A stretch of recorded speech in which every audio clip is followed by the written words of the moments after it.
దేవుని నామమునకు మహిమ కలుగును గాక. ప్రభువునందు ప్రియులరా, మన ప్రభువు రక్షకుడునైన క్రీస్తు యేసు పరిశుద్ధ నామంలో మీ అందరికీ శుభములు. 23వ తేదీ ఫిబ్రవరి మాసము 2026 సంవత్సరం. ఈరోజు ఒక అద్భుతమైన వాక్యము, వాగ్దానము. నిజంగా ఇది మన జీవితాలని కట్టే వాక్యము, వాగ్దానంగా నేర్చుకోబోతున్నాం. మీలో భిన్నాభిప్రాయములు ఉండక తప్పదు. మీలో భిన్నాభిప్రాయములు ఉండక తప్పదు. కొరింథీయులకు రాసిన మొదటి పత్రిక 11వ అధ్యాయము 19వ వచనము, మీలో యోగ్యులైన వారెవరో కనబడినట్లు మీలో భిన్నాభిప్రాయములు ఉండక తప్పదు. ఇది వాక్యం. అయితే ఇంగ్లీష్లో ఏమనుంది? New living translation, 1 Corinthians chapter 11 verses 19. But of course, ఖచ్చితంగా there must be divisions among you. ఖచ్చితంగా మీలో గుంపులు విభజింపబడి ఉండాలి. So that you who have God's approval will be recognised. ఎవరైతే దేవుని చేత పిలువబడిన వారు అనే పరీక్ష పెట్టకుండా ఏది ఉండదు కదా. ఇది ఇక్కడ నేడు మనం నేర్చుకోబోతున్న వాక్యం. అయితే ఇది చాలా ముఖ్యమైన వాక్యము, ఖచ్చితమైన వాక్యము. కారణం ఏంటంటే, ఇక్కడ పౌలు కొరింథీయులకు చెప్తూ, మీరు సంఘమందు కూడి ఉన్నప్పుడు మీలో కక్షలు కలవని వినుచున్నారు, ఇది నిజమని నమ్ముచున్నారు అని చెబుతూ ఏం చేస్తున్నారు? ఒకరు అలా చేయాలి, ఒకరు ఇలా చేయాలి అంటున్నారు. కనుక ఏమంటున్నారు? దేవుడు ఏదైనాను చేయగలడు అని ఎప్పుడైతే నువ్వు జ్ఞాపకం చేసుకుంటావో, ప్రతి మనుషుడు కూడా దేవునిని లక్ష్య పెట్టేవాడుగా ఉండాలి. కనుక ఎప్పుడైతే మనల్ని మనం విమర్శించుకుంటామో, ఎదుటివాడు మంచివాడిగా కనిపిస్తాడు.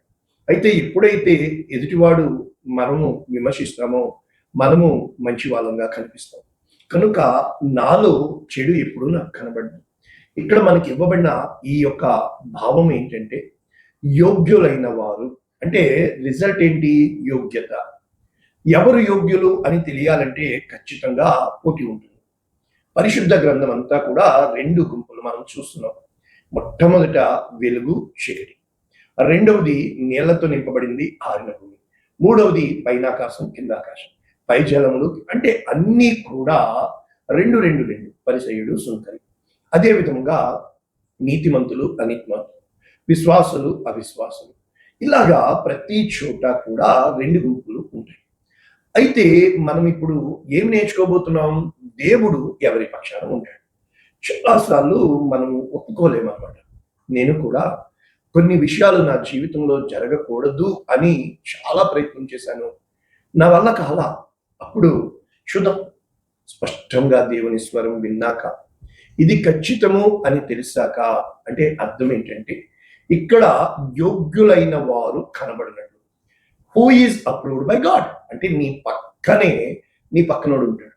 అంటే శత్రువులు, మిత్రులు కలిసి, తోడేళ్ళు, గొర్రెపిల్లలు కలిసి, అదే విధంగా క్రూర జంతువులు, సాధు జంతువులు కలిసి, ఇవన్నీ కలిసే ఉంటాయి. కానీ అసలు నకిలీ.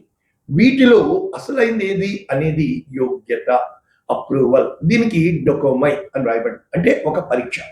పరీక్ష గెలవాలి అంటే పరీక్ష ఖచ్చితంగా కదా. అంటే నీవు ఎవరివి అని రుజువు చేయడానికి పరీక్ష పెట్టబడాలి. కనుక ఇప్పుడు బొగ్గుకి పరీక్ష పెట్టాల్సిన అవసరం లేదు, అది బొగ్గు. అయితే బంగారానికి పరీక్ష పెట్టాలి, అది బంగారం అని తేలాలి. కనుక నీ జీవితంలో దేవుడు చాలా విషయాల్లో పరీక్ష పెడుతూ ఉంటాడు. ఆ పరీక్షని మనం ఏమనుకుంటాము? స్వపరీక్ష చేయడం మానేసి దేవుడు మనల్ని అన్యాయం చేసినట్లు చూస్తున్నాం. కాదు. ఇక్కడ అభిప్రాయములు అన్నది మనం హైలైట్ చేస్తే, ఇక్కడ అభిప్రాయముని వాళ్ళు హ్యారసీ అన్నారు. ఫ్యాక్ట్స్ అంటే అర్థం ఏంటంటే డివిజన్స్, అంటే గుంపులు. ఇది చాలా ఇప్పుడు మనం డినామినేషన్స్ కదా. నేను బాప్టిస్టు, నేను లోథరను, నేను పెంతెకోస్తు, నేను అది, నేను ఇది, ఇవన్నీ కూడా ఈ రోజుకు సంబంధించినవి కాదు. ఉదాహరణకి మనము యెషయా గ్రంథము 44:5 చూస్తే, ఒకడు నేను యెహోవా వాడనను, మరి ఒకడు యాకోబు పేరు చెప్పును, ఇంకొకడు నేను యెహోవా వాడను అని తన చేతితో రాసి ఇశ్రాయేలు అను మారు పేరు పెట్టుకోను. నేను మొదటి వాడను, కడపటి వాడను అంటాడు. అన్నీ ఎరిగి ఉన్నవాడు అంటాడు. అయితే కొత్త నిబంధనలో పౌలు ఏమంటాడు? కొరింథీయులకు రాసిన మొదటి పత్రిక 3వ అధ్యాయం 3వ వచనం, మీలో అసూయలు, కలహము ఉండగా మీరు శరీర సంబంధులైన మనుష్య రీతిగా నడుచుకుని వారు కారా? నేను పౌలు వాడను, మరి ఇప్పుడు నేను అపొల్లో వాడను అని చెప్పినప్పుడు మీరు ప్రకృతి. కాబట్టి నా జీవితంలో అమ్మ కావాలా, అయ్య కావాలా అంటే ఏం చెప్తావు? ఎలా ఉంటుంది అంటే మనుషులు ఒకటి గుర్తుపెట్టుకోండి, మనుషులు దేనిని ఎంచుకుంటారో దేవుడు దానిని తృణీకరిస్తాడు. దేవుడు దేనిని కోరుకుంటాడో మనుషులు దాన్ని తృణీకరిస్తారు. కనుక ఇవి మీ తలంపుల వంటివి, నా తలంపులు కాదు. మనుషులు ఎప్పుడూ కూడా తమకు నచ్చినది, తమకు ఇష్టమైనది కోరుకుంటూ ఉంటారు. దేవుడు ఎప్పుడూ కూడా ఇది ఖచ్చితము అంటే అవును అంటే అవును, కాదు అంటే కాదు. నీకు భిన్నాభిప్రాయములు నీ చుట్టూ ఉన్న వారిలో ఉండొచ్చు, నీ అభిప్రాయానికి వ్యతిరేకత వారిలో ఉండొచ్చు, కానీ నీ అభిప్రాయానికి నీవే వ్యతిరేకత చూపించకూడదు. అంటే ఆ రోజు అలా చెప్పావు, ఈ రోజు ఇలా ఎలా చెప్తావు అంటే నీవు అవును అంటే అవును, కాదు అంటే కాదు. అలా కుదరదే. ఇప్పుడు చలికాలంలో గట్టి బట్టలు వేసుకున్నాం, దళసరి బట్టలు. అవి ఇప్పుడు ఎండాకాలం వచ్చింది, పలచటి బట్టలే. అంటే కాలాన్ని బట్టి ఈ నీ వస్త్రాలు ఇవి అవి మారచ్చు, కానీ కాలాన్ని బట్టి నీ బుద్ధి మారకూడదు. అంటే ఇవి ఎలా ఉంటుందంటే నిబ్బరమైన బుద్ధి కలవారే, మెలకువ కలిగి మీ అపవాది. అంటే నాకు మళ్ళా మొదలైంది, పాస్టర్ గారు అంటే అలా కాదండి పాస్టర్ గారు, మేము ఇలా అనుకున్నాం. కరెక్టే, నువ్వు ఇలా అనుకున్నావు, కానీ సంవత్సరం పాటు కన్నీరు కార్చిన వ్యక్తి నీవు నీ అభిప్రాయాన్ని పట్టుకుని ఎంత దూరం వెళ్ళిపోయావో ఈరోజు నీవు వెనక్కి వచ్చావు, తప్పులేదు. కానీ ఇప్పుడు నేను అడుగుతున్న మాట నీకు హృదయాన్ని గాయపరుస్తుంది. గాయపరచకుండా, విరవబడకుండా, నీవు ఆయుధంగా సాధనముగా మలచబడకుండా ఎలా మారుతావు? రాయి బండరాయే, దాన్ని గుండ్రాయిలా పెంచుడెవడు? చెక్కితేనే శిల్పం అవుతుంది. ఒక పనిముట్టు తయారు చేయాలంటే అది అగ్నిలో వేయబడాలి. అగ్ని వంటి శ్రమలు మీకు కలగాలి అని పేతురు రాస్తూ 2వ పత్రిక, పేతురు గారు 2వ అధ్యాయం 1వ వచనం ఏమంటున్నాడు? అబద్ధ ప్రవక్తలు ప్రజలలో ఉంది, అటువలనే మీలోను అబద్ధ బోధకులందరూ. వీరు తమ్మును కొనిన ప్రభువుని కూడా విసర్జించుచు తమకు తామే శీఘ్రముగా నాశనము కలుగ చేసుకుంటూ నాశనకరమగు భిన్నాభిప్రాయములను బోధించుచు. కాబట్టి వీరిని బట్టి ఏం జరుగుతుంది? సత్యవాక్యము దూషింపబడుతుంది. అంటే చాలా మంది ఏమన్నా, నేను నువ్వు సత్యం చెప్పట్లేదు, నీకు తెలిసింది చెప్తున్నావు, కానీ నీవు గ్రహించింది, అవగాహన చేసింది దేవుడు అక్కడే సత్యవంతుడు. ఎప్పుడు తెలుసుకోగలవు? నిన్న నేర్పించాను కదా, సిలువ. నీవు త్యాగం అయిపోయినప్పుడు, నీవు బలియాగం అయిపోయినప్పుడు, నీవు విడిచిపెట్టబడినప్పుడు, అంటే నీవు నమ్మిన సిద్ధాంతం కోసం నీవు ఏ దిగజారిపోయిన స్థితికి వెళ్ళిపోయినా పర్వాలేదు, నేను ఇది నమ్మాను కనుక నేను దీనికోసం కట్టుబడి ఉంటాను. ఎవరున్నారు చెప్పండి? అలా ఉండగలిగిన వాడే అని చెప్పదు. అంటే నీ విశ్వాసము స్థిరముగా ఉందా లేదా? నీ విశ్వాసము ఎండకు వానకు. అందుకనే ఒకడు ఈ నా మాటలు విని వాటి ప్రకారము చేయవాడు బండ మీద తన ఇల్లు కట్టి, అంటే ఆయన మాటలు పునాదిగా వేసుకుని నా దేవుడు నాకు ఇలాగూ చెప్పాడు కనుక ఎంత కష్టమైనా, ఎంత వేదన అయినా, ఎంత బాధ అయినా, ఎంత కన్నీరైనా నా దేవుడు నన్ను విడిచి ఏమంటాడు యోబు? నిశ్చయముగా నేను నమ్మిన వాణిని నేను ఎరుగుదును, అతడు ఖచ్చితముగా భూమి మీద నిలుచుననియు అని చెప్పి యోబు సాక్ష్యం పలుకుతూ ఉంటాడు. పౌలు సాక్ష్యం, నేను గాలికి కొట్టినట్లు కొట్టట్లేదు, ఒకవేళ ఇతరులకు బోధించిన పిమ్మట నేను భ్రష్టుడనైపోదునేమో అని నన్ను నేను నలగగొట్టుకుంటున్నాను, కారణము నేను నమ్మిన వాడిని నేను ఎరుగుదు. మన జీవితాల్లో ఏ రోజునైతే నీ నమ్మకత్వానికి పరీక్ష పెట్టబడుతుంది, నీవు నమ్మిన సిద్ధాంతం కోసం, సిద్ధాంతాలు అనేకమైనవి ఉంటాయి, వాటిని రద్దాంతం చేయవలసిన పని లేదు. నీ మాట అవును అన్నావు కదా, దాని కోసం ఎంత దూరం అన్నా వెళ్ళని నిలబడు. ఎవరు వస్తారో చూద్దాం, నిలబడు. చెప్పేస్తారా?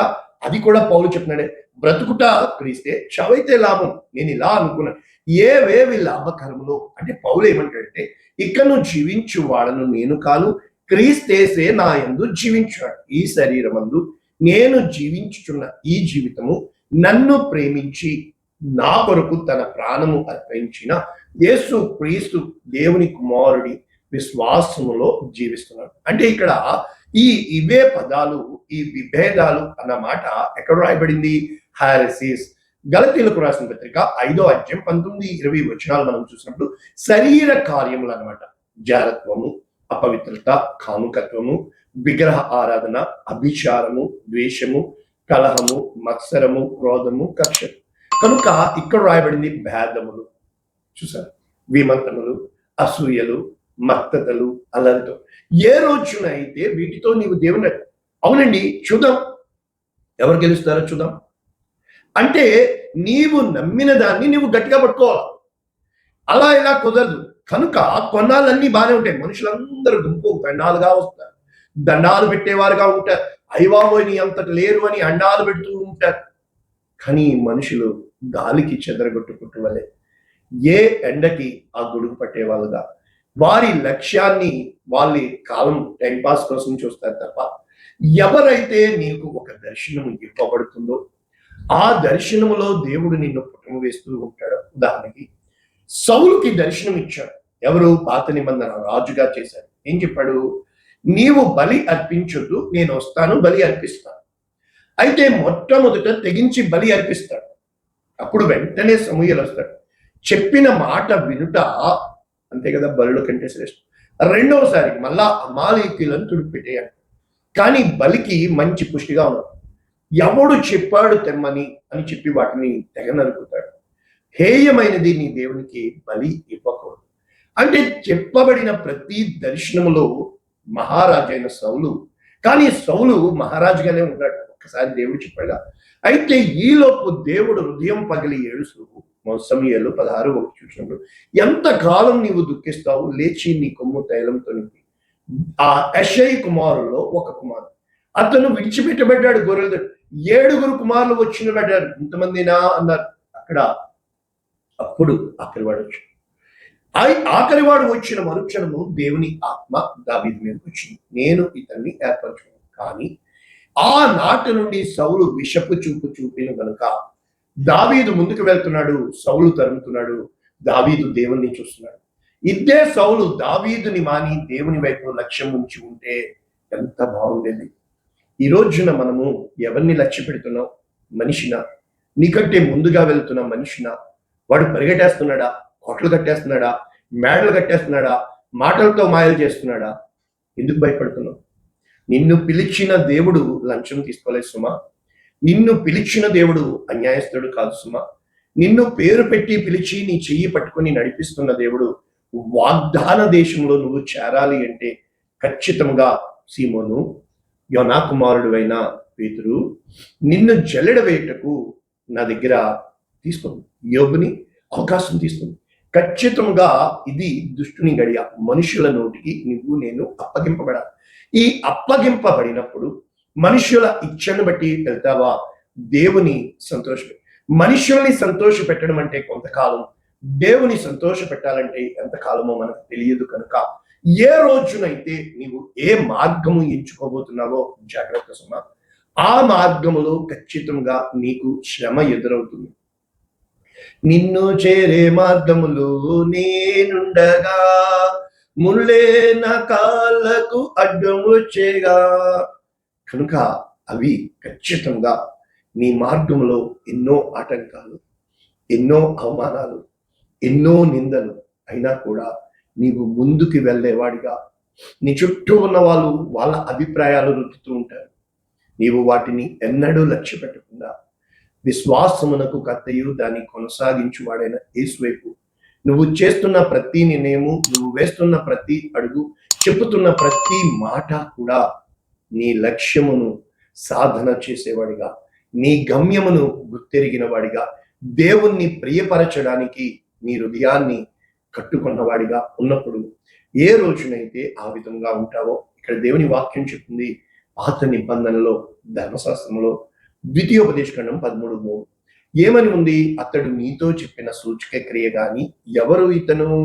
మొదటి వచనం, ప్రవక్తయే కాని, కలలు కనువాడే కాని నీ మధ్య లేచి సూచిక క్రియ మహత్కార్యము చేసి నేనే గొప్పోడిని అని చెప్పిన ఎడల, అతడు నీతో చెప్పిన సూచక క్రియ మహత్కార్యము జరిగి ఆ ప్రవక్త కలలు ఆ మాటలు నీ జీవితంలో నెరవేరినా కూడా నీకు అసలు నకిలీ నీవు గుర్తెరగాలి. అందుకే ఇర్మియా కంటాడు, ఏవి మేలుకరమైనవో ఏవి కీడుకరమో, ఏవి యోగ్యమైనవో ఏవి నీచమైనవో, ఏవి ఘనమైనవో ఏవి తృణీకరింపవలసి, ఏది మంచిదో ఏది, అప్పుడు నీవు నాకు నోటివని. ఏ రోజునైతే నీవు వాటిని లక్ష్య పెట్టకుండా, అంటే నీవు నిత్యముగా నీ పూర్ణ ఆత్మతోను, నీ పూర్ణ హృదయంతోను, నీ పూర్ణ మనస్సుతోను దేవుని తెలుసుకుంటున్నావా లేదా అని ఆయన పరీక్షిస్తూ ఉంటాడు. కనుక ఆయన చెప్పాడు కదా, ఎందుకు భయపడుతున్నావు? నడిపించు. నన్ను నడిపించాడు.